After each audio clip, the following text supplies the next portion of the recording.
Este programa llega a ustedes gracias a Pisco Armada.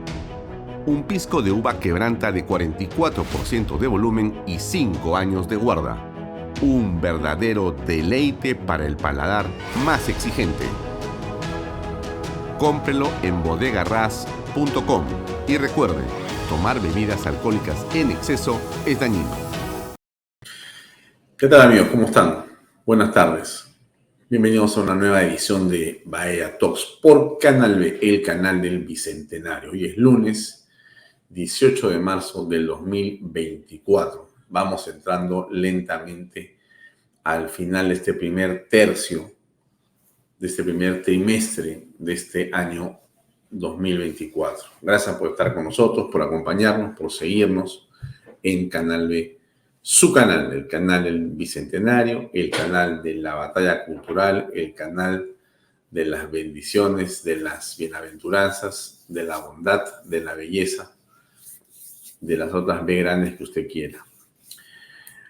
Bueno, a ver, la noticia creo que es una sola, ¿no? La más importante tiene que ver con el allanamiento a la vivienda de Martín Vizcarra y Edmer Trujillo.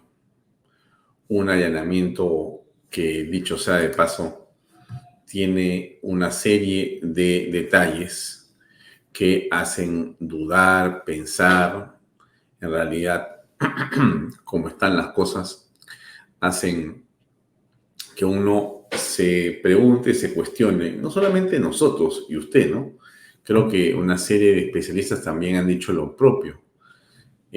¿Por qué a Vizcarra se le trata con guantes de seda y casi no se le incomoda, siendo que existen confesiones muy detalladas, con evidencias muy acuciosas, que han sido presentadas en el caso de él, no solamente por lo que ha ocurrido en Moquegua, antes de que sea presidente de la República, sino por lo que ha ocurrido aquí, cuando varias personas han entregado y mostrado millones de soles en diferentes fajos que son dineros de la corrupción, coimas que habían sido guardadas y que estas personas las han recibido a nombre y o por encargo y o en repartición con Martín Vizcarra, según sus confesiones, y las ponen a disposición de el Poder Judicial para que tomen cartas en el asunto. Pero nada de esto, ni por supuesto lo ocurrido con los manejos irresponsables y delictuosos en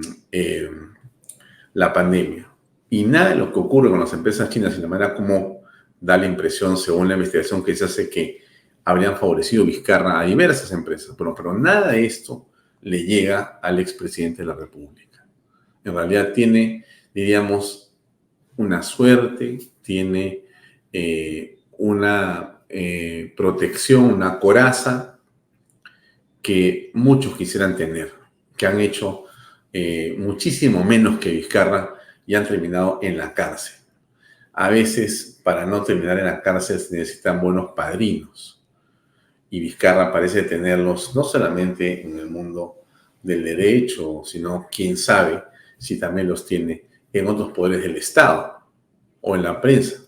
La cosa es que todo esto que estamos diciendo, amigos, es inverosímil, ¿no? Inverosímil porque el día sábado, más bien, Vizcarra tuiteaba esto, ¿no? ¿Cómo están pasando su sábado? A ver. Hola, ¿qué tal? ¿Cómo están pasando su sábado? Yo tranqui, aquí en casa con la familia, viendo un poco de tele y además leyendo un libro. Veo unas orejas de alguien que por ahí me está aguaitando. Esas orejas son de un roedor Aguaitando. que está con Martín Vizcarra en el polo que es Mickey Mouse, este personaje de Disney. Y Martín Vizcarra hacía estas bromas hace unas horas. Es la imagen que hemos visto de él al momento en que aparece la fiscalía, creo que a las 3 de la mañana o algo por el estilo. Acá hay un video del momento en que aparece Martín Vizcarra y llega a la fiscalía para hacer este allanamiento. Una medida de allanamiento para su vivienda. Ya. Por favor, para que nos firme el cargo. Ya. Vale, Miguel, no puedo. Es el efectivo para acompañarlo, por favor. Ya. ¿Cuántas personas viven aquí? Todo. Es curioso, ¿no? Por decir lo menos. El señor Martín Vizcarra ha dicho en su Twitter de que, bueno, él había pedido esto, él había autorizado esto, él se había allanado secreto de las comunicaciones. O sea, prácticamente Vizcarra le había casi, diríamos, ordenado a la Fiscalía, Ministerio Público, que vaya a su casa y él estaba sentado con su pijama de Mickey Mouse esperando a que llegara. Eso es lo que él ha dicho y ha comunicado, ¿no? Si usted tiene una duda, que esté el video de él hoy día, en la mañana, después de que se ha producido digamos, allanamiento en la mañana, ¿no? Él, el día de hoy ha estado, después de haber aparecido, como usted lo ha visto, en pijama, ¿no? Él ha estado con una camisa, ya se había, digamos, vestido, ¿no?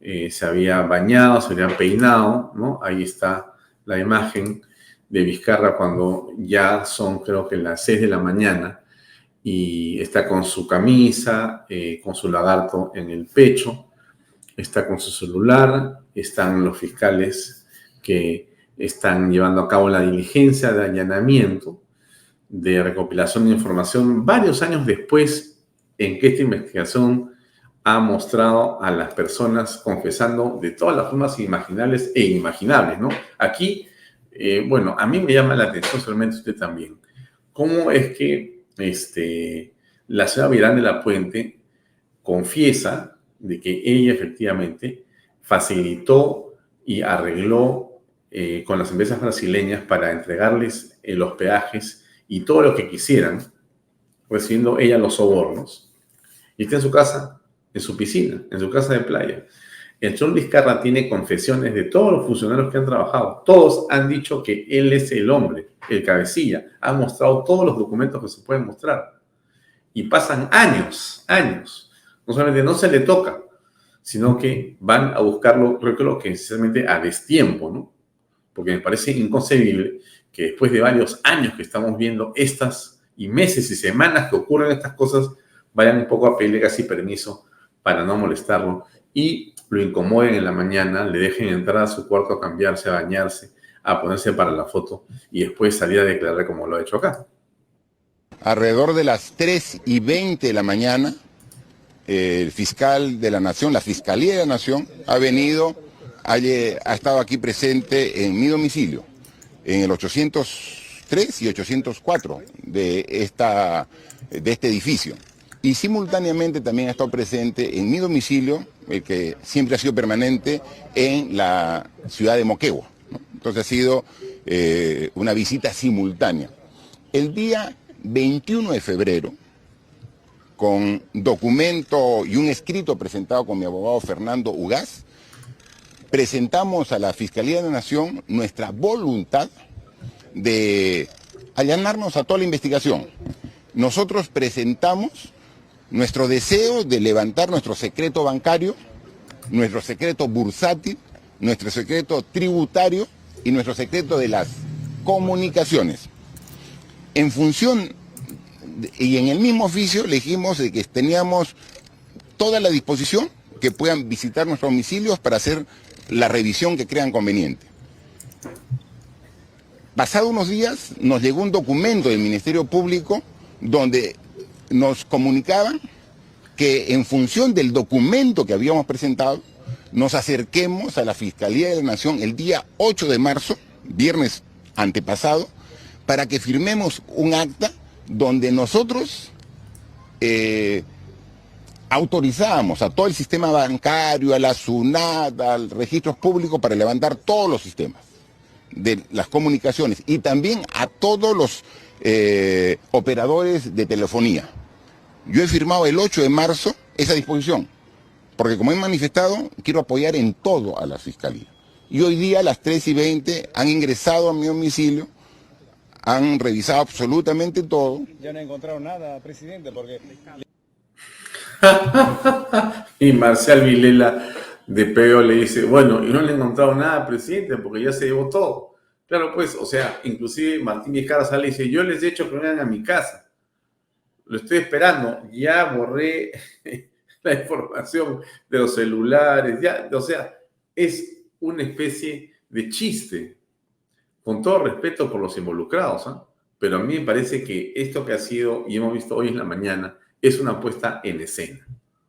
Es una puesta en escena. Esto es una especie de escenografía, con actores que hacen su papel, con policías que están aquí, que están allá, que se movilizan de una u otra manera y que da la impresión, porque uno que no conoce, mira esto y dice, oye, efectivamente, ¿no? Están en la casa de Vizcarra, qué bien la policía, caramba. Esto es algo muy importante, ¿no? Han estado ahí los medios en la mañana, ¿no? Mire usted, mire usted. Mañana estamos en vivo, como tú bien explicas, porque en el piso 8 de este edificio es donde está personal de la Fiscalía de la Nación desarrollando esta diligencia. Recordémosle al público de Canal N que esta diligencia empezó entre 4 y 4:30 de la mañana. Y es que a través, amigos, del área de enriquecimiento ilícito y denuncias constitucionales, ojo, se está ejecutando este operativo en simultáneo en las regiones de Lima y Moquegua, como tú bien explicabas, Melissa, en la investigación, claro, contra el expresidente Martín Alberto Vizcarra Cornejo y Edmer Trujillo Mori. ¿Qué es lo que indica el Ministerio Público a través también de sus redes sociales? Que en esa diligencia se está ejecutando la medida de allanamiento e incautación de bienes y documentos. Dejemos claro esto, Melissa, allanamiento e incautación de bienes y documentos. No hay ninguna orden de detención, nada de esto, ¿ok? Esto en las viviendas de los referidos imputados, que esas viviendas están ubicadas en los distritos de San Isidro y también de Surquillo. En el caso de Martín Vizcarra es la cuadra 12 de la avenida 2 de Mayo en el distrito de San Isidro. Usted que ve estas imágenes y le muestro esta otra que sí, y si no la ha visto se la voy a repetir. Mire usted, mire usted. Esta es unas horas antes, ¿ah? ¿Qué tal? ¿Cómo están pasando su sábado? Yo tranqui, aquí en casa con la familia, viendo un poco de tele y además leyendo un libro. Veo unas orejas de alguien que por ahí me está aguaitando. Ahora, le voy a decir qué es lo que yo creo, ¿ya? Las imágenes que yo he visto, estas fotos y otras fotos más, que están además en las redes sociales de este allanamiento en la casa de Vizcarra y la casa de Vizcarra, la impresión que me dan a mí es que es de un departamento que acaba de ser amoblado o acaba de ser, digamos, pintado y puesto ahí como una especie de escenografía, ¿ya? No parece la casa de un expresidente y menos de una persona que vive hace mucho tiempo ahí, sino pareciera que está hecho para que puedan tomarse la foto para esta escena del allanamiento y no encuentren nada. Ahora, de repente, Vizcarra ha mandado imprimir algunos discursos de su, administración. Ha sacado 4 papeles por ahí, los ha fotocopiado, los ha dejado por ahí tirados para que llegue a la fiscalía y se lo lleven a una caja. Ha cogido algún teléfono que ha comprado hace una semana, donde hay los TikTok que hace él y lo ha entregado como prueba, ¿no? Ha encontrado una laptop por ahí de alguien que le ha prestado, donde hay archivos que no sabes qué son, ni siquiera él los ve, y ahí está. Y dice, acá está, te entrego mi computadora, te entrego mi celular, te entrego estos papeles, ponlos en la caja. Perfecto, que conste que he entregado todo, firmo, mi huella digital, que tengo mi testimonio, la foto, los videos, mi cara de sueño, mi polo de Mickey Mouse, mi esposa va a declarar. Es una puesta en escena. Esto que hemos visto hoy día, señor, que este programa, desde mi punto de vista, en mi opinión, esto es una puesta en escena. Esto es una simulación. Esto es, como muchas personas han dicho durante el día, en otros, digamos, en medios de comunicación, una burla. Usted, que conoce cómo han sido, ¿usted se acuerda cómo ha sido la forma en que se ha detenido a quién, por ejemplo? Usted recuerda lo que ocurrió con Alan García Pérez. Alguien dirá, pues es detención, Alfonso, este es allanamiento. Perfecto, vamos despacio. ¿Ustedes se acuerdan del allanamiento del departamento de la señora Luciana León, la ex congresista? ¿Se acuerda usted cómo se produce esa circunstancia? O sea, los allanamientos tienen una, circunstancia sorpresiva, pero en este caso, el allanamiento se produce ¿cuántas semanas después de que los funcionarios que ya están detenidos confesaron que tenían el dinero, por ejemplo, que habían guardado de la corrupción y las coimas? Han pasado semanas tras semanas tras semanas. Fácil, habrán pasado unas 6 u 8 semanas. 6 u 8 semanas. Ese es para saber de ese caso. Pero de todos los demás casos, no pasa nada. Entonces, ¿ustedes creen, siendo lo mosca que es, o lo medianamente mosca que es Vizcarra, que él no ha tenido el tiempo para poder eliminar todas las pruebas, todos los teléfonos, todos los correos? Porque ha salido, como ustedes lo han visto, con una tranquilidad y con una felicidad extraordinaria. Es como que, miren, ya cumplí. Miren, yo he mandado una carta para que me vengan a investigar, he mandado otra carta, he dicho que mi información sobre mis cuentas bancarias, mis comunicaciones, todo, yo entrego todo. Yo hoy día han ido en la mañana y bueno, pues ahí está. Me ven en pijama, me he levantado, después me he cambiado, me he tomado la foto, otra foto por acá están las cajas con todas las cosas que se han llevado. Eso es una finta. Me parece a mí por lo menos una finta. Quizá yo me equivoque, como tantos otros se equivocan, ¿no? Pero Vizcarra ha dicho que él ha ordenado, él ha coordinado, él es el hombre que se ha encargado de hacer que hoy el Ministerio Público vaya a verlo, cuando no es así. No es así. Yo le creo más a Nakazaki, ¿no? Déjenme hacerme chiquito. Este es un tuit de César Nakazaki, el penalista, el abogado famoso. Él dice lo siguiente, ¿no? Y pone aquí una comunicación que ha publicado hace unas horas la Fiscalía. ¿Pero qué dice Nakazaki? Expresidente Vizcarra tiene derecho a realizar una defensa preventiva frente a un eventual requerimiento de prisión preventiva, pero no debe confundirse que allanamiento ordenado por juez es por requerimiento del Ministerio Público, no por pedido del investigado. O sea, en realidad, como dice claramente, el allanamiento es ordenado por el juez. ¿Por qué? A él se lo han requerido. No es que el investigado lo pide. Y entonces, ¿qué dice el comunicado del Ministerio Público? Dice, la Fiscalía de la Nación hace de conocimiento de la ciudadanía que la investigación contra Martín Alberto Vizcarra Cornejo y Edmer Trujillo Mori por la presunta comisión de delitos de organización criminal y colusión en agravio del Estado ha iniciado el 20 de febrero del 2024. O sea, el 20 de febrero, ¿eh? Estamos hoy día 18 de marzo. O sea, un mes después de que tienen ellos todas las pruebas y le han mostrado todo, y dicen, vamos a ir a buscar al señor Vizcarra y al señor Trujillo. Siendo ello así, dicen, las diligencias de allanamiento se han ejecutado en mérito al requerimiento efectuado por el Ministerio Público y autorizado por el Juez Supremo de Investigación Preparatoria de la Corte Suprema de la República. Es lo mismo que dice Nakazaki en otras palabras, ¿no es cierto? O sea, esto lo ha ordenado el juez a pedido de la Fiscalía. No es que el señor Vizcarra es el que se encarga de hacer justicia por su mano, por su cuenta, pero es impresionante, ¿no es cierto? Porque él sale a decir eso y yo sí me pregunto aquí, una crítica constructiva a nuestro pueblo elector, ¿cuánta gente le cree a Vizcarra?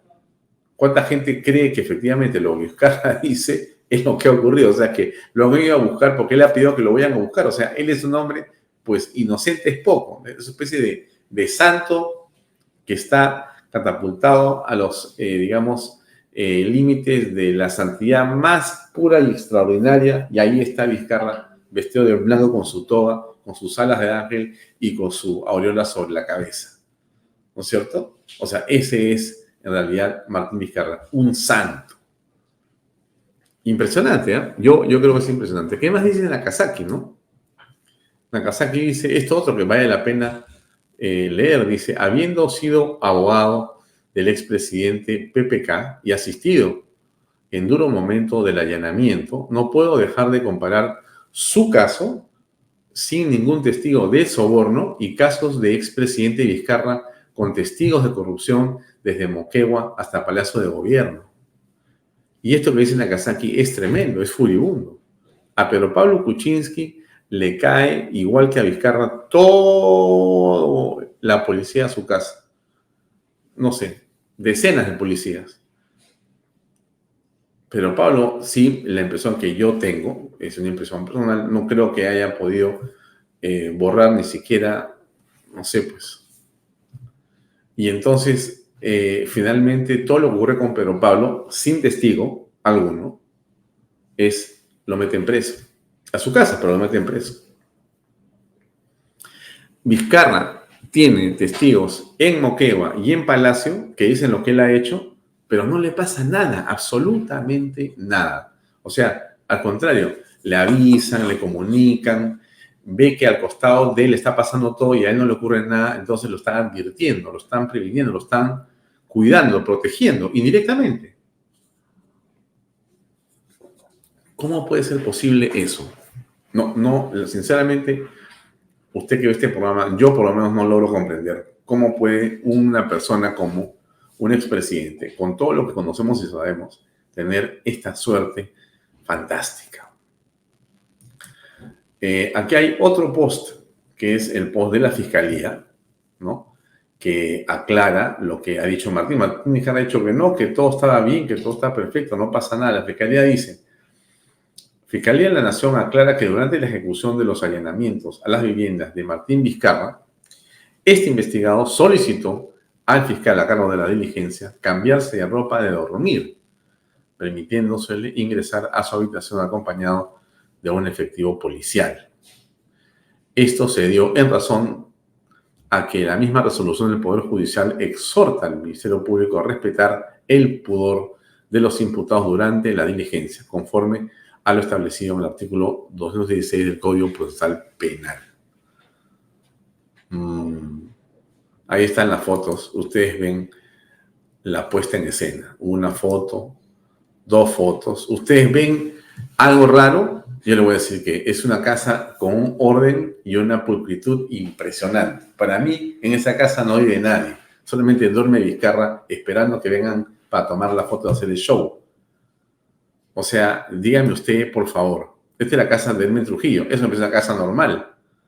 Usted se da cuenta de lo que le estoy diciendo. Usted, es más, le pido por favor que revise su casa en este momento. Vaya a la sala de su casa y mire la sala de su casa. Solamente debe encontrar una serie de elementos que usted demuestran que ahí está viviendo hace rato. Y usted va a encontrar la diferencia cuando recién se ha mudado. ¿No es cierto? Porque nos pasa a todos. Usted va a la cocina y va a encontrar un montón de cosas. Lo que vemos en esta fotografía es que esto está impecable. Todo está impecable, ¿no? Hasta le han puesto sus forros encima de los asientos en la casa de Vizcarra. Impresionante, impresionante todo lo que hemos visto. Y él, por supuesto, sale a declarar y sale diciendo prácticamente que él es tan santo y tan impoluto que él ha comunicado a todos para que vayan a investigarlo y que no tiene ningún temor. Alrededor de las 3:20 de la mañana, el fiscal de la Nación, la Fiscalía de la Nación, ha estado aquí presente en mi domicilio, en el 803 y 804 de este edificio. Y simultáneamente también ha estado presente en mi domicilio, el que siempre ha sido permanente, en la ciudad de Moquegua, ¿no? Entonces ha sido una visita simultánea. El día 21 de febrero, con documento y un escrito presentado con mi abogado Fernando Ugaz, presentamos a la Fiscalía de la Nación nuestra voluntad de allanarnos a toda la investigación. Nosotros presentamos nuestro deseo de levantar nuestro secreto bancario, nuestro secreto bursátil, nuestro secreto tributario y nuestro secreto de las comunicaciones. En función Y en el mismo oficio le dijimos de que teníamos toda la disposición que puedan visitar nuestros domicilios para hacer la revisión que crean conveniente. Pasado unos días nos llegó un documento del Ministerio Público donde nos comunicaban que en función del documento que habíamos presentado, nos acerquemos a la Fiscalía de la Nación el día 8 de marzo, viernes antepasado, para que firmemos un acta donde nosotros autorizábamos a todo el sistema bancario, a la SUNAT, al registros públicos para levantar todos los sistemas de las comunicaciones y también a todos los... ¿Acaso se necesita un permiso del señor Vizcarra para investigarlo? ¿De cuándo no? La Fiscalía, con orden del juez, actúa en sus propias atribuciones. Y no hay quien pueda detenerse a esa investigación. Pero en este caso es él que dice, yo le he dicho a la SUNAT, a la CONACEP, le he dicho a las comunicaciones también, a las compañías de teléfono, que le entreguen todo, que yo no tengo nada. Eso es realmente impresionante, ¿no? Impresionante, ¿no? Y acá está Martín Vizcarra. ¿Qué Hola. tal? ¿Cómo están pasando su sábado? Yo tranqui, aquí en casa con la familia, viendo un poco de tele y además leyendo un libro. Veo unas orejas de alguien que por ahí me está aguaitando. ¿Qué le parece a usted? Vamos a comenzar el día de hoy con José Antonio Torres Iriarte. Él es un catedrático, es un filósofo, es un hombre de derecho, es un gran analista político, es redactor, colaborador de El Reporte.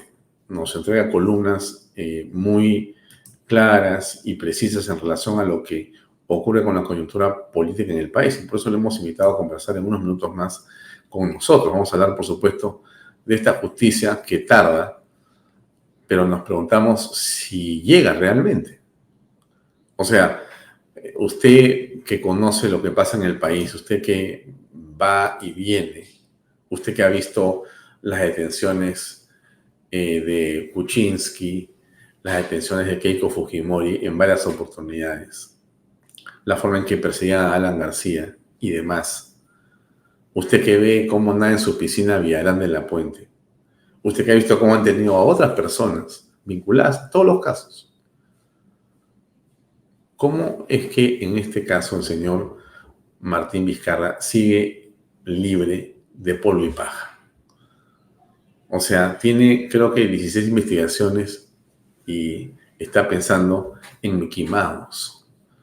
De una forma que algunos dirían que es puro cinismo, pero de una frialdad escalofriante. Aún con las encuestas para presidente, quiere y tiene su partido, está trabajando en eso. ¿Qué le parece a usted? Y frente a esto, déjeme comentar este tuit del doctor Reina, muy interesante. ¿Qué cosa dice el doctor Reina? Él ha sido abogado del presidente García Pérez, dice. Erasmo Reina, dice, abogado del fallecido Alan García, anunció que impugnará la resolución del Poder Judicial que autoriza al Ministerio Público a acceder a los teléfonos celulares del expresidente en el marco de las investigaciones por el caso Odebrecht. Es curioso esto, ¿no? Porque, como usted sabe, la acción penal se extingue cuando fallece la persona. O sea, ya no puede continuar la acción penal. Y un celular que pertenece a una persona que ha muerto ya no debería ser parte de nada. Pero aquí la impresión que todos tenemos nuevamente es que existe algo que está raro, por decirlo menos. Porque se ha autorizado al Ministerio Público, a la Fiscalía, a que acceda a los teléfonos del expresidente Alan García. Del expresidente Alan García que está muerto. ¿Y qué hacen investigando nuevamente o tomando los teléfonos de García? Bueno, así estamos en el país. Así estamos en el país. Entonces, frente a esto, uno ve a Vizcarra que está fresco como una lechuga, ¿no? Él dice, no, a mí no me pasa absolutamente nada. Que vengan a buscarme, yo estoy acá con un amiguito que se llama Mickey Mouse. Parece, Aguantando. ahí está. Él está con Mickey Mouse, un roedor más, y cree que seguramente a él tampoco le va a pasar nada. Así son las cosas, amigos. En el Perú, la impresión que podemos tener es que la justicia para unos es ancha y para otros es muy angosta. Para unos, la ley, y para otros, lo que quieran. El hecho objetivo aquí es de que usted sabe que hay gente a la que han metido detenida sin haber tenido manejo de un sol del Estado, y hay quienes han manejado todos los miles de millones de dólares de presupuesto estatal, que han hecho mal uso, que han pedido coimas, que han hecho latrocinio y medio y están felices de la vida en departamentos recién amoblados, hechos y puestos como una escenografía con polos de Mickey esperando que lleguen las cámaras para aparecer ellos en esa, digamos, tranquilidad, en esa parsimonia, en esa comodidad. ¿Así es la justicia en el Perú? ¿Así debe seguir siendo la justicia en el Perú? ¿Usted qué cree? ¿Usted qué piensa con respecto a eso? Bueno, pero hay más cosas, ¿no? Dejemos a Martín Vizcarra por un momento ahí donde está y hablemos de otro tema. Y un tema que también es preocupante es esta actitud que tiene el primer ministro Adrián Sen, ¿no? Esta es una declaración de hoy día en la mañana. Nosotros no tenemos ninguna razón para presumir en este momento que la censura vaya a producirse. Reitero, hasta el momento no se sabe de que estén ni siquiera próximos a alcanzar el número de votos requeridos. En tanto ello no ocurra y en tanto las circunstancias no varíen, el ministro del Interior Torres permanecerá en su cargo. Ello sin perjuicio, y lo vengo repitiendo desde que comparecí por primera vez ante ustedes, todos los ministros, incluso el que habla, nos encontramos en permanente proceso de evaluación. Siguiente pregunta a cargo de Patricia Ulloque, de Canal ELI. Ministros, ¿qué tal? Buenas. O sea que él considera de que no es necesario estar, digamos, pensando en nada porque no tiene, según él, los votos y no le va a ocurrir nada. O sea que, digamos que el señor Gustavo Adriancén considera que como su aritmética es la correcta, en realidad para ellos basta con satisfacer lo que quiere el Congreso de la República. Lo que opina la calle, lo que dicta el sentido común, no interesa. Torres se queda, me refiero al ministro del Interior, y para ellos es suficiente. Y para, digamos, congraciarse con la prensa, dice, nosotros estamos evaluados permanentemente. ¿Por quién? Por nosotros mismos. o sea que siempre van a tener 20 de nota, porque si frente a lo que pasa con la inseguridad, el señor Adriancén considera que Torres debe quedarse, definitivamente, si eso es así, entonces nunca habrá un cambio de ministro, ni en esa ni en ninguna cartera. Entonces, acá hay un problema fundamental que Adriancén debe reflexionar, porque no le va a servir. ¿Cuál es la preocupación de Adriancén? Cambiar un logotipo, ¿no? Miren, esta es una resolución que él ha hecho, ¿no? Paolo Benza dice lo siguiente. La gestión de Adriancén ha decidido que es buen momento para cambiar el logo y eslogan del gobierno con Punche Perú a Ponle Puncho y ganamos todos Perú. O sea, esa es la innovación, esa es la creatividad, esa es el sello de Adriancén. ¿Cuál es el sello? Le va a cambiar a con Punche Perú a Ponle Punche y ganamos todos Perú. Entonces, me imagino que algún creativo que nunca falta le ha dicho, eso es lo que hay que hacer, eso es lo importante en este momento. Y entonces olvídense de lo que pasa con el ministro del Interior o demás. Vamos a trabajar más bien en el cambio de logotipo.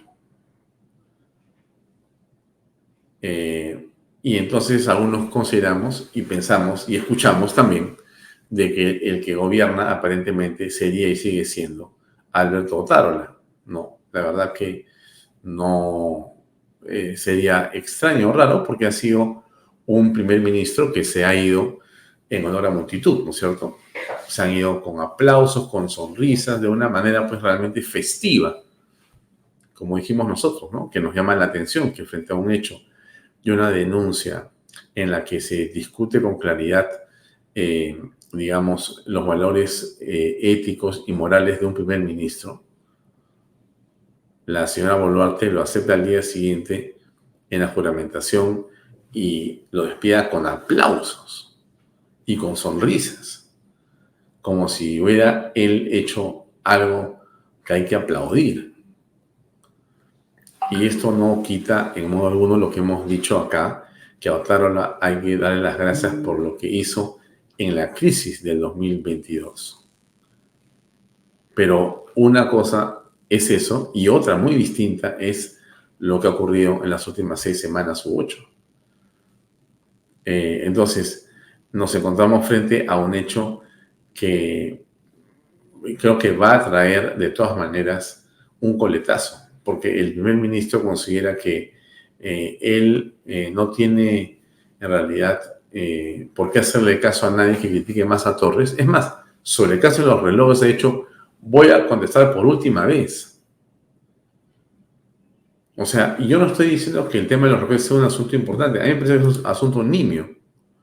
Bueno, eso es lo que yo creo. He tenido invitados en este programa que han dicho que es un tema muy importante que hay que seguir e investigar con las comisiones. Bueno, perfecto. Yo creo que no. Creo que si aun cuando eso pueda hacerse, lo que no podemos tener es el foco puesto en el reloj de la señora Boluarte. Porque, insisto, señora que ve este programa, el tema en el Perú no está en los relojes que usa la señora Boluarte, está en la reactivación económica y en la crisis de inseguridad. Eso es lo más urgente que hay que hacer. Pero acá estamos un poco descaminados, o en todo caso estamos mirando la prioridad de una manera muy equivocada. Bien, dicho esto, creo que es suficiente de comentarios para pasar a conversar con nuestro invitado José Antonio Torres Iriarte. Adelante, por favor.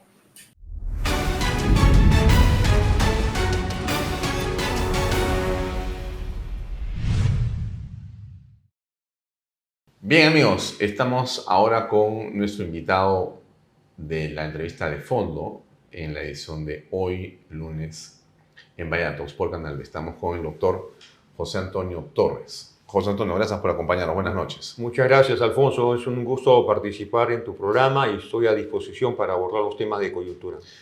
Tú has estado escribiendo una serie de columnas en los últimos meses, todas vinculadas a la coyuntura política desde diversas perspectivas.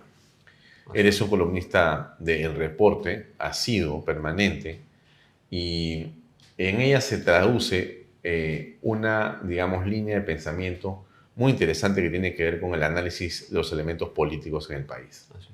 Hace unas horas, esta mañana, el presidente o el expresidente Martín Vizcarra ha recibido la visita muy de madrugada de la Fiscalía para hacer un allanamiento, tanto en su vivienda aquí en Lima como en Moquegua. Bueno, ¿qué opinión te merece eso para comenzar?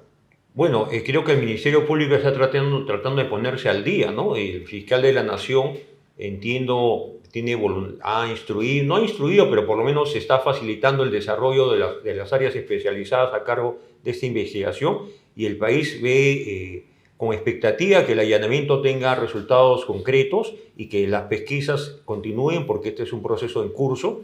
El allanamiento ha durado varias horas, o va a tener un correlato en el plano de la investigación fiscal, y no se puede hablar de una violación del debido proceso ni tampoco que se está dando, digamos, un tratamiento preferencial al señor Martín Vizcarra, porque de alguna forma el allanamiento se ha consumado en horas de la medianoche y ha cumplido el objetivo, ¿no?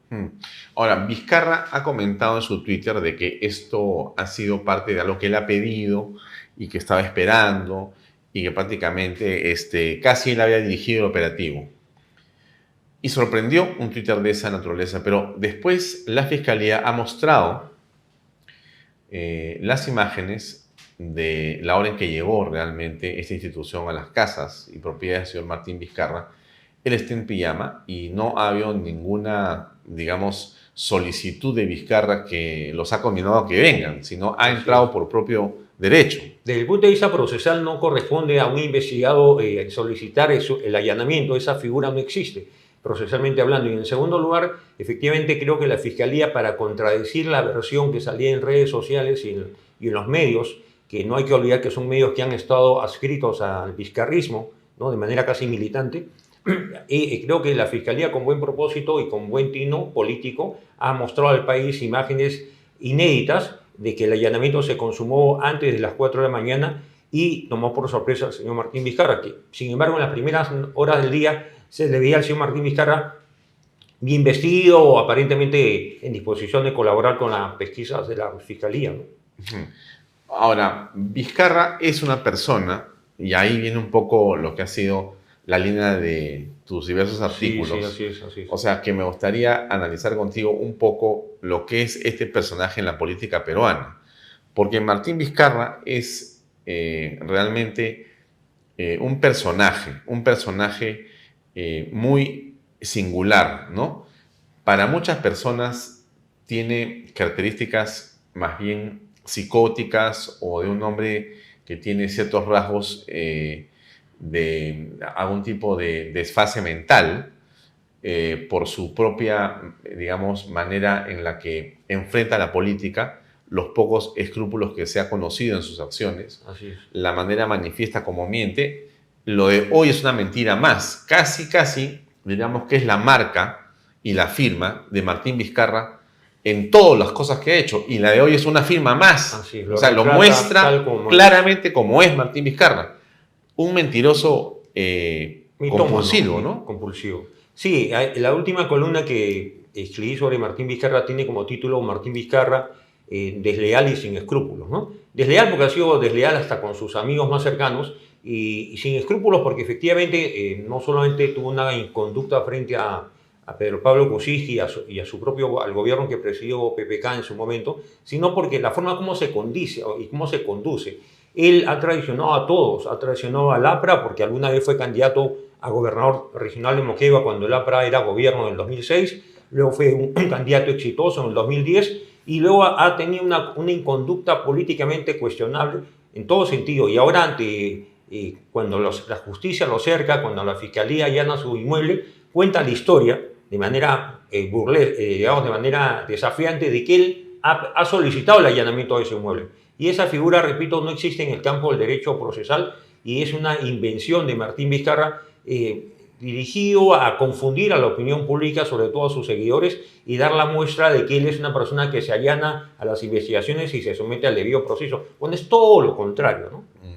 Sin embargo, hay aún mucha gente que le cree. Así es. Y a ese público ha dirigido estas mentiras, ¿no? Sí, porque él es una persona que está presente en todas las redes sociales. Muy activo. Y siempre da una impresión realmente escalofriante, ¿no? En el sentido siguiente, ¿no? Sabemos que está metido hasta el cuello y más bien aparece fresco como una lechuga, como si no pasara nada. Aparentemente se muestra seguridad y la confianza que él dice la verdad, ¿no? Aparentemente, ¿no? Y mucha gente podría pensar que realmente es inocente. Pero él ha tenido varias cosas en las que está inmerso, ¿no? Gruesas son varias, pero digamos, una tiene que ver con su responsabilidad penal antes de ser ministro presidente de la República, o sea, cuando fue gobernador de Moquegua. Ahí hay todo un tema que se está investigando y que está muy avanzado. Bastante avanzado. Porque muchas personas que han participado con él en esos latrocinios han confesado con lujo de detalles cómo es que se produjo esa corrupción. Pero en el gobierno, estos intocables de la corrupción tiene que ver con el gobierno donde él ha sido presidente de la República, pero él es ahora cabecilla de esta supuesta organización criminal que tiene que ver con, digamos, el favorecimiento de contratos para que se reciba coimas y corrupción. Y sus exministros o sus colaboradores han mostrado cajas con dinero de la corrupción. Es impresionante. Dinero en efectivo y por sumas significativas, 500.000 soles, más de 500.000 soles en efectivo, y guardados en un lugar que no era el domicilio del investigado, sino estaban bajo la custodia de otra persona, pero en un acto de buena voluntad y mostrando colaboración con la justicia han entregado parte del botín. Sí. Porque estamos hablando de millones de soles, ¿no? Sí, y esa parte del botín es una prueba pues contundente, ¿no es cierto? Definitiva, ante los ojos de la opinión pública. Y sin embargo, Martín Vizcarra ha seguido actuando, porque es una actuación, a través de las redes sociales, diciendo que está tranquilo, que postulará a la presidencia, que sus listas parlamentarias serán parte del proceso 2026, ¿no? No, y pide permiso para viajar a Moquegua a hacer permiso, campaña, claro, o a Trujillo. O sea, ya. él vive en el mundo, digamos, tiene una vida paralela aparentemente, ¿no? Y él trata de mostrar a un país a veces desinformado y una opinión pública que no analiza y compara, que él es un hombre probo, ¿no? Sí, un cínico, ¿no? Totalmente, un cínico. Ahora, hablamos de Moquegua, hablamos de él como, digamos, presidente de la República, pero también hay todo un asunto relacionado a las empresas chinas, en dos niveles. Uno, favorecimiento para ciertas compañías de diverso tipo, ¿no? Y también hay un asunto que no se ha dilucidado, creo que lo suficiente, que tiene que ver con su papel durante el COVID-19. En realidad, todos creo que tenemos clara que la mayor imagen del señor Martín Vizcarra crece durante la pandemia. Crece en el sentido siguiente, ¿no? La repartición de dinero a los canales de televisión, que lo colocaron como un padre abnegado, como el padre que nos va a resolver todos los problemas. Que vela por sus hijos, ¿no? Que vela por sus hijos, el hombre recto, justo, preciso, prudente, liderando, en fin, pero todo con mermelada, ¿no? Porque nunca como en el gobierno del señor Kuczynski y el de Martín Vizcarra ha habido cientos de millones de dólares en publicidad para todos esos medios que decían que él era una estrella, cuando en el fondo lo que estaba haciendo era desfalcando, pero más allá del latrocinio en términos dinerarios, lo que ha hecho es, en opinión de muchas personas, ser el responsable de la muerte de decenas de miles de peruanos. ¿Qué piensas al respecto? Digamos, hay estos 3 o 4 escenarios de corrupción. Escenarios, totalmente de acuerdo. Comencemos por el COVID, que es algo tremendo. El 15 de marzo del 2020, él da un mensaje al país, acompañado de parte de su gabinete y otros funcionarios públicos, y decreta el estado de emergencia y la cuarentena, que se fue renovando cada 15 días, ¿no? Y durante varios meses, hasta por lo menos el 30 de junio, la cuarentena fue muy severa, con orden de detención a los que la violaban, y con operativos policiales, y con todo el acompañamiento de los medios de comunicación. En verdad, ni el éxito político de Martín Vizcarra en ese periodo hubiera sido imposible sin el acompañamiento y la conducta o la inconducta periodística de los grandes medios de comunicación, comprados a través de contratos de publicidad estatal, ¿no? Por sumas millonarias. Hay todavía por hacer una investigación en ese sentido. ¿Cuánto recibieron el Grupo del Comercio, el Grupo RPP, el Grupo La República y otros medios que han sido parte de este proceso de hacer ver al país de que Martín Vizcarra era un padre y un gran estadista y un hombre con grandes virtudes, dedicado a tiempo completo a resolver los problemas del país, mientras que todos estamos sometidos a una severa cuarentena? Y luego se ha conocido pues que hubo una ministra, recuerdo, Inostroza de Salud, que se vio obligada a renunciar en los primeros días de la pandemia porque ella se opuso, es lo que declaró después, a las pruebas rápidas. Ella hablaba de las pruebas moleculares y se dijo que el país y los laboratorios no estaban en capacidad técnica para hacer las pruebas moleculares. Gran mentira, ¿no?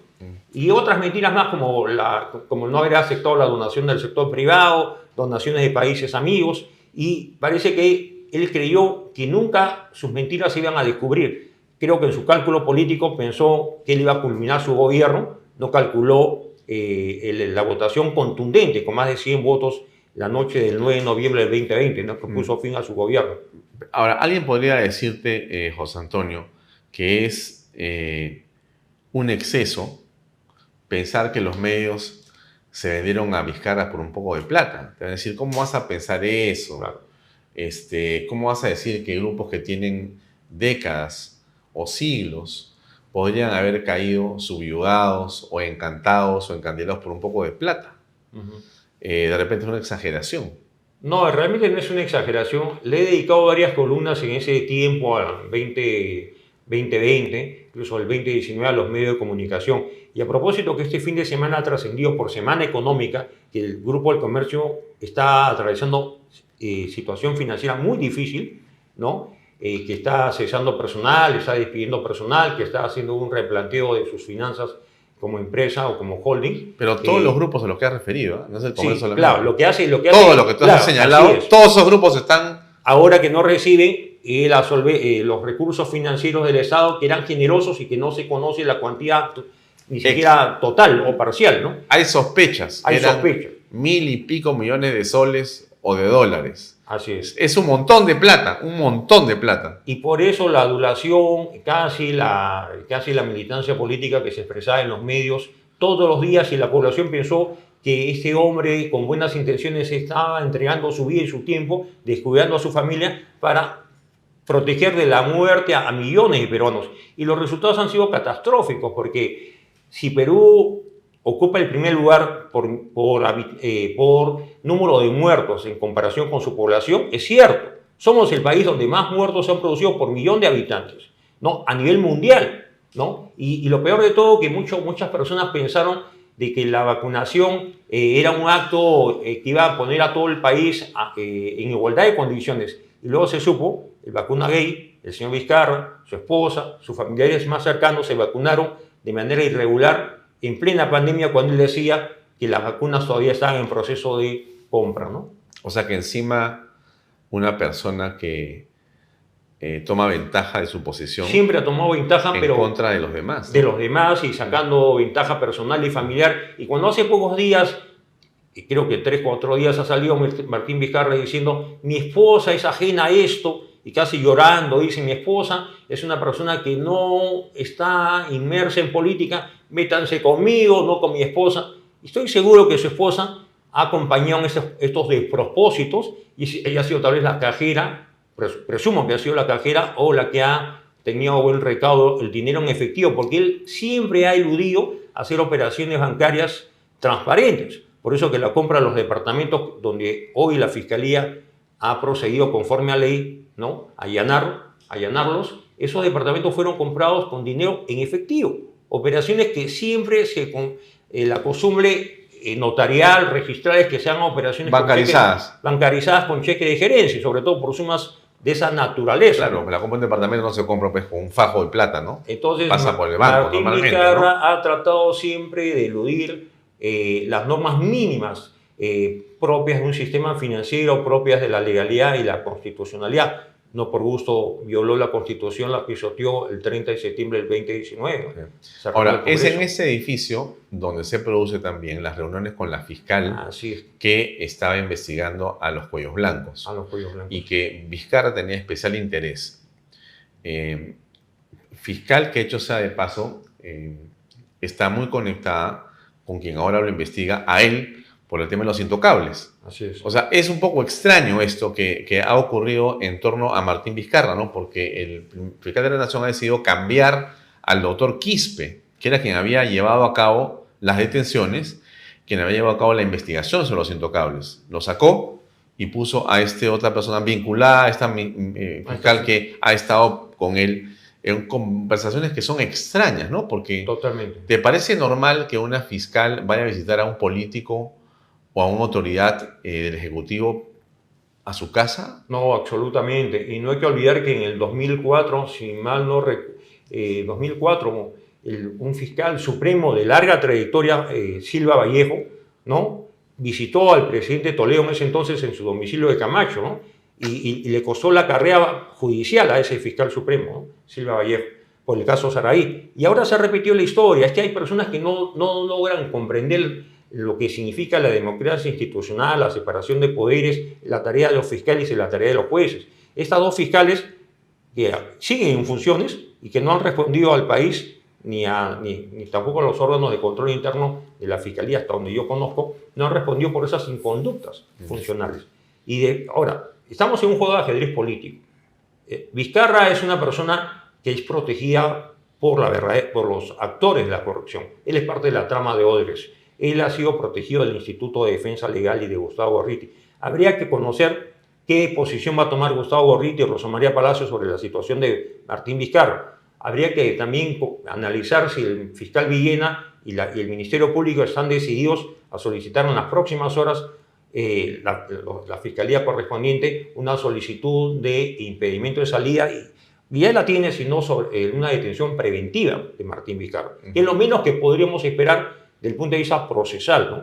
Porque cumplido el allanamiento, conocido los resultados del allanamiento, se puede hacer esa solicitud y el juez competente resolverla en el término de ley. Pero también podría ser que esto sea una maniobra para mostrar aparentemente independencia frente al caso Vizcarra y luego protegerlo bajo otros mecanismos dolosos, ¿no? Porque en realidad a estas alturas, José Antonio, resulta extraño el hecho de que en el caso de Moquegua se tengan los detalles de las confesiones de las personas que le dieron el dinero. Con lujo de detalles. La condición plena, la confesión absoluta, y no haya ningún tipo de medida de detención. Así es. En el caso de los intocables, se tiene la confesión, se tiene el dinero de la coima, que había sido todavía guardado y que se ha expuesto, se ha mostrado. O sea, hay otra vez confesiones de todos los que están involucrados, o una buena parte. En ambos casos está señalado él con precisiones y con pruebas plenas de que él ha sido quien ha estado inmerso, pero no existe nada. Bueno, claro. ¿Y la de hoy podría ser un fuego artificial? ¿O qué? No lo descarto. Pero sería gravísimo. Claro, no lo descarto porque en ese juego de ajedrez político, y he venido publicando columnas sobre la Junta Nacional, sobre el papel de Diego García Sayán, que es una persona que tras bambalinas actúa y con mucha sagacidad, y el propio Gustavo Gorriti y Rosa María Palacios, que han jugado en pared con los fiscales que han sido casi operadores políticos al servicio del IDL, ¿no? Entonces, yo en esta guerra, digamos, en este juego de ajedrez político, podría uno sospechar de que esta aparente medida dentro del campo del debido proceso no responde a una voluntad férrea de ir hasta las últimas consecuencias, porque Martín Vizcarra, si analizamos cómo los medios estas horas del día le han brindado cobertura sobre la situación de Martín Vizcarra, yo diría que le han dedicado poco tiempo, poco espacio. Casi ha sido una noticia importante, pero de segundo plano, ¿no? En cambio, no se han conectado, digamos, como hacían con el caso de Keiko Fujimori y otros casos, en cadena y en simultáneo y a la vez, y con contactos minuto a minuto.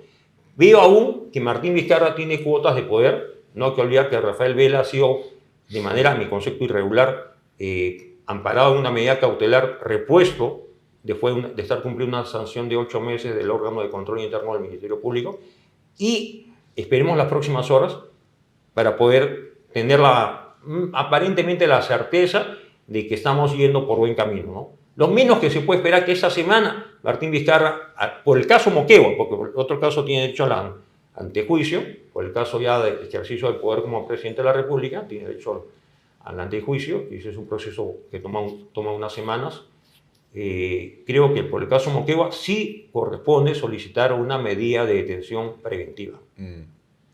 Ahora, ¿tú creerías que un Martín Vizcarra es un hombre, digamos, capaz de desaparecer, de fugarse? Bueno, seguramente él no descarta esa posibilidad. Ahora, tiene los caminos abiertos porque mantiene lazos con algunos gobiernos seguramente, o con algunas embajadas o embajadores. Pero lo real es que creo que su cinismo, su astucia, su condición de lagarto en el plano político no le permite ahora usar esa opción. Me parece que la podremos descartar por lo menos en el corto plazo. Si la Fiscalía y el doctor Villena quiere dar señales, o los fiscales competentes que están abocados a este caso quieren dar señales claras de independencia y objetividad, en las próximas horas, sin más demora, debería solicitarse la detención preventiva de Martín Vizcarra. Pero regreso al poder que tiene Vizcarra, ¿no? Porque él ha sido un hombre, quizá de los políticos de las últimas décadas, uno de los más poderosos en los hechos, en la práctica. Claro. Y diríamos que nada hacía pensar eso, porque la inclusión en la fórmula presidencial, más bien de Pedro Pablo Kuczynski y Mecha Arauz, más bien fue, entiendo yo, como, bueno, un mal menor, ¿no? O sea, bueno, es un hombre de provincias, es inocuo, no tiene casi ningún problema, pero como alguien había, digamos, comentado en alguno de los chats, WhatsApps o algún artículo, lo ponen porque es de provincias. Bueno, es ¿no? lo que trascendió, ¿no? Era la cuota de provincias, decían, no, es oscurito de piel, nos va a servir para dar una imagen entre una Mecha Arauz bastante limeñizada y un Pedro Pablo más bien europeizado. Nos faltaba un componente coterráneo, pues, ¿no? Y ese componente coterráneo provinciano y de piel oscura, como decían, era Martín Vizcarra, y por eso se arma esa fórmula. Bueno, Martín Vizcarra nunca fue un líder nacional, no tenía una trayectoria política notoria, notable, no era un académico, un intelectual, un profesor universitario, un rector universitario tampoco lo fue, ¿no? Pero es cierto, había tenido ciertos logros en el plano educativo de la región Moquegua. Que yo entendería, José Antonio, solamente para que tampoco fueron tales, ¿ah? No fueron tales. Porque más bien la impresión que al final me han comentado otras personas es que fueron modificados, maquillados para mostrarlo a él como una gran personalidad que había sido descubierta por el equipo de Pedro Pablo. Sí. No, además que el tema de la región Moquegua, en la línea de tiempo, Moquegua desde los años 90 y los primeros años del 2000, del siglo XXI, se destacó por sus logros en el campo educativo, porque tenía más presupuesto, la inversión minera y el canon le dio a los gobiernos locales y regionales cierta facilidad para poder invertir en materia educativa. Pero Martín Vizcarra sabe venderse y vendió muy bien sus logros. Más aún jugó con la condición de que su esposa era una educadora inicial, ¿no? Y que era un binomio pues comprometido con la educación de los niños, con el futuro del país, y seguramente en la evaluación que hizo el equipo de campaña o el entorno político de Pedro Pablo Kuczynski vieron que era el candidato regional con ciertos logros que podía mejorar el perfil de una fórmula presidencial que estaba muy rezagada, porque Pedro Pablo en los primeros meses de campaña no tenía ninguna opción aparentemente para estar en segunda vuelta. No. Ante la caída de la candidatura de Acuña, el tema del Partido Morado, que fue retirado de campaña su candidato Guzmán, es que empieza a replantearse un poco el escenario político y surge con fuerza Pedro Pablo Kuczynski. Y en la segunda vuelta se vio que él jugó un papel, como diciendo, es el provinciano que forma parte de una plancha que le vende al país una imagen plural, ¿no? Limeños y provincianos juntos con un solo objetivo, ¿no? Y entonces nadie pensaría y nadie pensaba que este hombre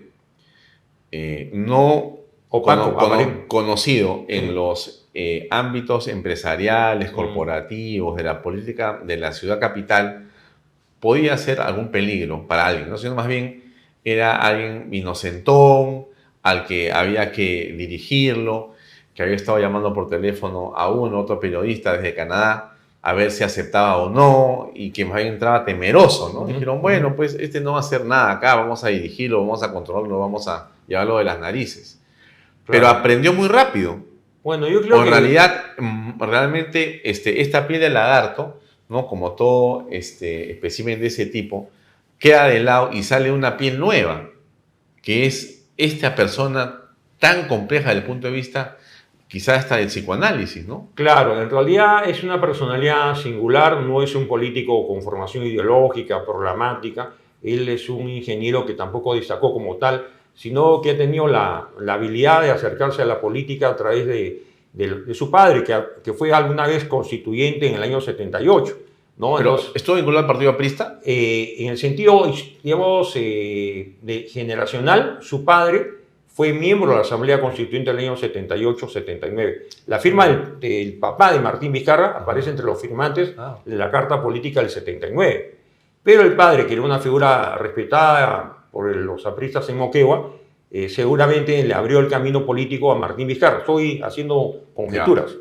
Años después, Martín Vizcarra logra ser presidente regional y empieza una carrera en ascenso.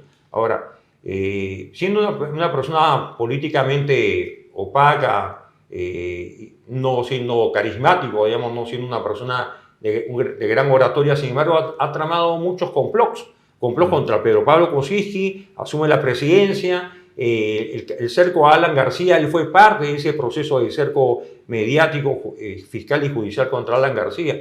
Al respecto he publicado alguna columna y también brindado alguna entrevista. Entonces es una persona muy astuta, incluso yo diría que hoy mismo está ya calculando sus próximos pasos, ¿no? ¿Cuáles son? Bueno, primero victimizarse. Segundo lugar, decir que a pesar del ataque frontal, él está llano a colaborar con la administración de justicia, someterse al debido proceso. Y a la vez seguramente buscar alguna coartada que lo pueda liberar de esta situación. Creo que sus opciones o sus posibilidades son cada vez menores. Pero ante una persona con esa personalidad, no hay que olvidar que Adolfo Hitler, estando cercado Berlín, ¿no? a punto de perder la guerra y él perder la vida, está dando señales a su pueblo, engañado y confundido, que aún se podía ganar la guerra. Yo creo que la suerte de Martín Vizcarra está echada y siempre he venido escribiendo y diciendo lo siguiente, ¿no? El gobierno de Martín Vizcarra será recordado como una etapa sombría de la vida nacional. Ahora, en realidad no sabría, José Antonio, si es el gobierno o la etapa en la que estuvo Martín Vizcarra, porque Martín Vizcarra no operó solo, y no operó solamente con medios de comunicación, también operó con políticos, con partidos políticos, con varios, con empresarios, con personas que quizá confundidos o quizá con intereses que no son los mejores para la patria. Entonces, este ha sido en realidad un gobierno que en realidad ofrece un, digamos, espacio-tiempo histórico, para hablar como los apristas, un espacio-tiempo histórico sumamente perturbador para el interés nacional, para la moral pública, en el que todos han caído y que ha sido nefasto, no solamente por el caso de Martín Vizcarra, sino por el caso de Pedro Pablo Kuczynski también, hay que decirlo con mucha pena, porque yo conocí a Pedro Pablo y yo pensé que tenía, digamos, una perspectiva de gobierno muy distinta, cosa que en los hechos fue un desastre. Entonces, este desastre del señor Kuczynski, este desastre gigantesco del señor Vizcarra, pero también el desastre absoluto del señor Sagasti, y lo que no ha sido menor es el desastre de Pedro Castillo. Así es. O sea, venimos en un caos casi de una década fuera de control, un país al garete prácticamente. Claro, pero Pablo Kuczynski, para ganar en segunda vuelta, hizo una alianza expresa o tácita con los Cavieres. No hay que olvidar que la propia candidata Verónica Mendoza salió a pedir el voto por PPK, ¿no?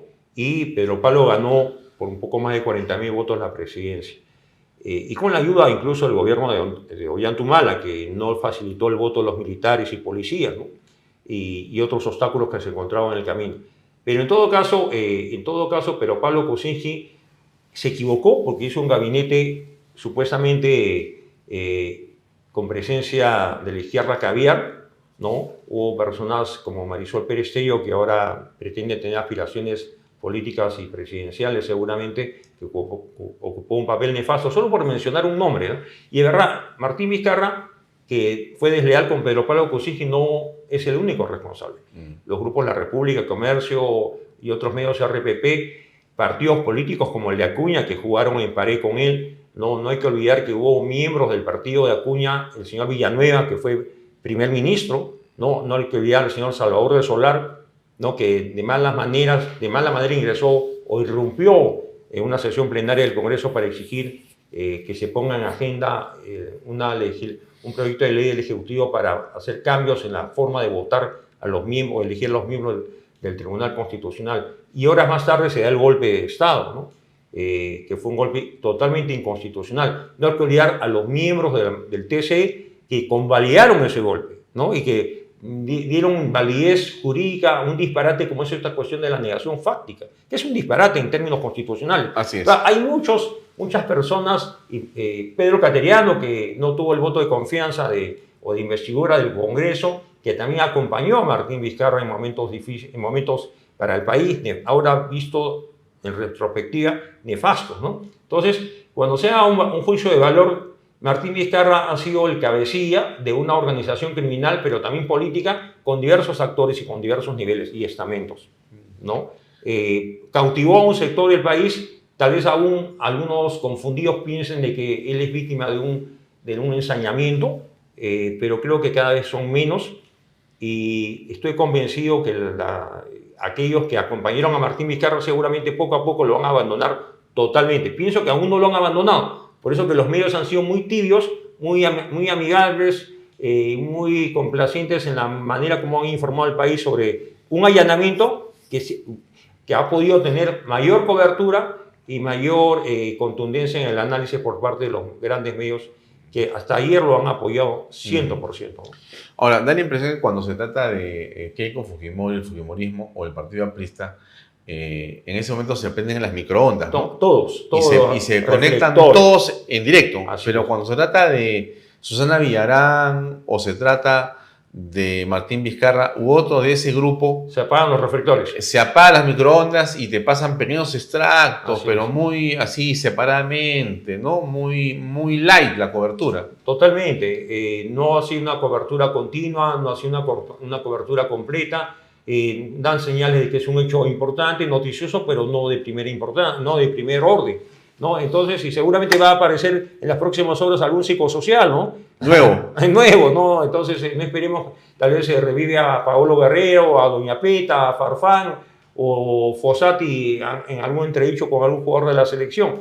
En realidad, todo es posible cuando los grandes medios han perdido su independencia, su objetividad, y para pagar planilla o para poder sobrevivir, mantiene una línea obtusa de alguna forma y poco independiente respecto a su línea editorial, ¿no? Porque creo que el país merece estar mejor informado, y medios como este y otros medios independientes que surgen por la iniciativa privada y sin ningún compromiso con el Estado, hay que apoyar porque son señales de nuevos tiempos. En las últimas horas se ha visto una encuesta donde se califica algunas bancadas en el Congreso de la República. Sí, ¿no? Así es. ¿Qué opinión te merece estas encuestas, ¿no? Muestran, creo que, al fujimorismo, a Perú Libre, a Acción Popular como las bancadas menos favorecidas con esta opinión del público. Bueno, yo siempre dudo de las encuestadoras y las compañías de investigación de mercado. El año 2021 ocurrió algo muy particular. En la primera vuelta, el día que se da el flash boca de urna y la noche que se da el flash de quienes habían pasado segunda vuelta, en abril del 2021, la única encuestadora que supuestamente salió a dar información al país fue Apoyo. A pesar que habían otras encuestadoras que habían estado haciendo trabajo previo a las elecciones. ¿Quién compró el silencio de las otras encuestadoras? Siempre me he preguntado. ¿Dónde estuvo CPI, Datum y otras encuestadoras, incluso como la vinculada al Instituto de Estudios Peruanos? No salieron a dar boca de urna. Solamente trabajó boca de urna Apoyo. Ipsos Apoyo. Ipsos Apoyo. ¿No? Y la figura del señor Torres, que todos conocemos. De tal modo de que ahí ya me parecía sospechoso que había un direccionamiento y un encubrimiento de cifras, ¿no? Porque soy un convencido, y alguna vez hemos conversado este tema en público, de que el 2021 se consumó un fraude electoral. Y en ese propósito de fraude, Ipsos Apoyo cumplió un papel discreto, aparentemente independiente y objetivo. Entonces, si tú me preguntas por esta última encuesta, yo no creo en las encuestas. Y válgame verdad, estas encuestadoras están al servicio de quien las contrata, y no voy a asumir la defensa política del actual Congreso.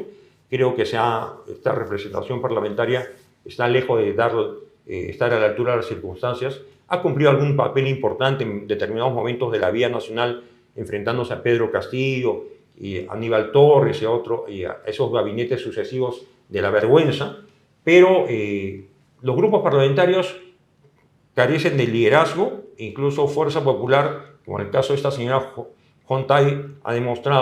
Cordero Jontay, ha demostrado que no ha sabido llevar a sus mejores voces al Congreso, ¿no? Y, válgame verdades, en lo personal yo apoyo la bicameralidad. Siempre considero que es necesaria, más allá del gasto, porque lo que necesita el Congreso es una reingeniería administrativa. Hay burocracia en exceso, hay áreas que no se justifican que existan. Además, creo que el trabajo no debe ser en función de los despachos, sino de los grupos parlamentarios, y que cada grupo parlamentario se fortalezca, tenga asesores de diversas disciplinas, médicos, ingenieros, abogados, asesores de otras ramas, y se trabaje en función de los grupos parlamentarios, no de los despachos, porque a través de los despachos se ha multiplicado la burocracia, y a través de los despachos es que se ha generado esa corruptela de los mochasueldos. No, porque hay una subordinación del personal de confianza de cada despacho. Sí, son creo que 7 personas, por lo menos. Así es.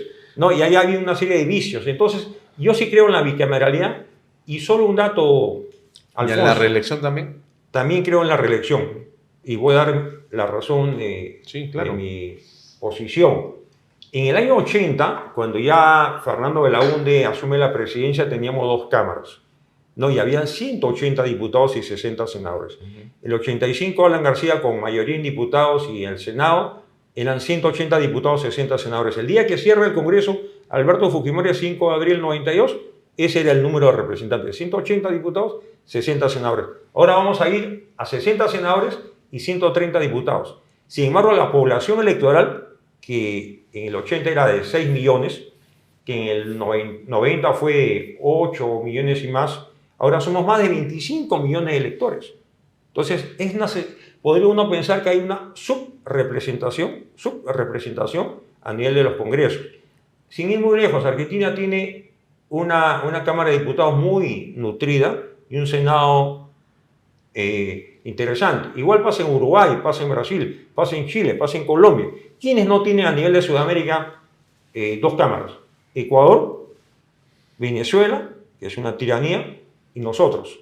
Incluso Paraguay tiene 2 cámaras. Lo propio ocurre con México, Estados Unidos.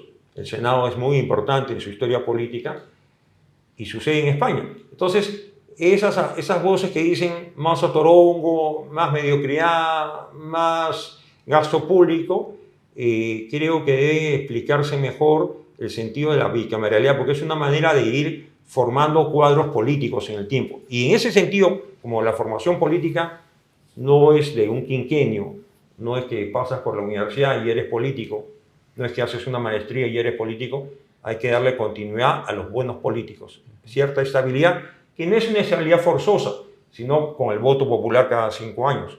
Incluso, creo, y lo he pensado muchas veces, que una de las maneras de darle estabilidad a este país es que los periodos presidenciales sean solo de 4 años. Pasa en Ecuador, pasa en Colombia, pasa en Chile, Argentina, Uruguay, Paraguay, incluso Brasil. ¿No? Bolsonaro estuvo solo 4 años. Los Estados Unidos tienen cada 4 años elección presidencial. Y bueno, y se elige el Congreso de manera diferida, ¿no? Por cuotas. Entonces, no tengamos periodos presidenciales tan largos. La Constitución del 33 tenía periodos presidenciales de 6 años. Fernando Belaúnde fue golpeado con el golpe velasquista de octubre del 68, cuando estaba ya en su 6º año.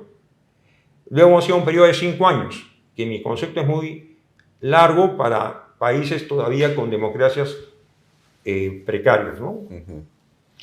Muy bien, José Antonio, gracias por acompañarnos esta noche. Contrario, gracias por la oportunidad. En esta conversación, este análisis de lo que ha pasado con Martín Vizcarra, un personaje de aquellos, ¿eh? Realmente todavía falta mucho que ocurra en el país, pero yo también creo, como tú has dicho, que la justicia, aunque tarda, llegará, ¿no? Llegará, y Vizcarra cumplirá con lo que corresponde, ¿no?